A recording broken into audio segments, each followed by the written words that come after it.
Goeiemôre, Dok Matt wat praat. Ons is so 'n groepie mans wat een keer 'n jaar Namibië toe gaan.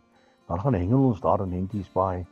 En elke jaar as ons daar is, dan sê ons, "Jesus, dit was nou een vir die boeke. Dit was 'n besonderse goeie hengeljaar gewees." En nou ja, hierdie jaar was nou niks anders te gewees nie. En nou kom jy terug nadat jy die dag gehengel het, uit op by die see was, dan kom jy terug na 'n plek met naam van Skibbe, dan word jou vis daar skoon gemaak. En as jy nou daar land en al die vis word uitgesit, dan kom kyk die mense altyd. En ons is so bevoorreg tussen 30 tot 50 elke dag. Dan is hulle so 2 kg plus en natuurlik 'n klompie baie groter as dit ook.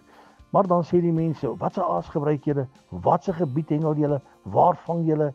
Maar dan mis hulle eintlik heeltemal die prentjie. Jy sien die oggend as ons wegtrek, dan vra ons Jesus, beskerming oor ons. Nommer 2, u guns. En dan is dit die guns van die Here wat inskop.